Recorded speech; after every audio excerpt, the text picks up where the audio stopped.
Redmi K90 Ultra, un monstre gaming à moins de 400 €. Le marché des smartphones s'apprête à accueillir un modèle particulièrement intéressant, le Redmi K90 Ultra. Selon les dernières informations disponibles, ce smartphone devrait miser avant tout sur les performances, le gaming et l'autonomie, tout en conservant un prix très agressif. Sa principale surprise se trouve du côté du refroidissement. Le Redmi K90 Ultra intégrerait un mini ventilateur centrifuge, directement placé dans le module photo, avec une épaisseur annoncée de seulement 2 mm. Lors d'une session d'1 heure sur Genshin Impact avec les réglages au maximum, la température serait maintenue sous les 43 degrés Celsius, avec une meilleure stabilité des performances.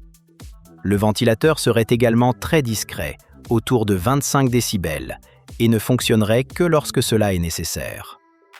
Côté performance, le smartphone devrait utiliser le Snapdragon 8 Elite, accompagné d'un énorme système de refroidissement avec une chambre à vapeur de plus de 8000 mm².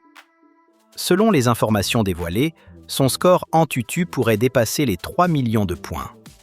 L'écran serait lui aussi orienté gaming, une dalle de 6,8 pouces, résolution 1,5K, taux de rafraîchissement de 165 Hz, échantillonnage tactile de 720 Hz et jusqu'à 3200 nits de luminosité maximale.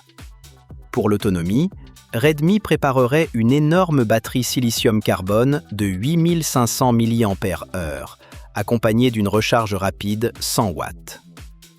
On retrouverait également un lecteur d'empreintes ultrasonique 3D, les certifications IP68 et IP69, des haut-parleurs stéréo symétriques et un moteur haptique X9. Mais le prix pourrait être son plus gros argument. Les fuites évoquent un tarif compris entre 333 à 385 € selon le taux de change actuel. Autrement dit, si ces informations se confirment, Redmi pourrait proposer un smartphone avec écran 165 Hz, batterie de 8500 mAh et refroidissement actif pour moins de 400 € en équivalent chinois. Attention toutefois, ces caractéristiques et ce prix sont encore basés sur des fuites et informations non officielles. Le tarif européen, s'il existe, pourra être différent en raison des taxes, de la distribution et des autres coûts. Alors, que pensez-vous du Redmi K90 Ultra ? Est-ce qu'un smartphone aussi puissant à ce prix vous intéresse ? Dites-moi votre avis dans les commentaires. Et surtout, abonnez-vous à la chaîne, laissez un like et activez la cloche pour ne manquer aucune nouveauté sur les smartphones et la technologie. À très bientôt pour une nouvelle vidéo.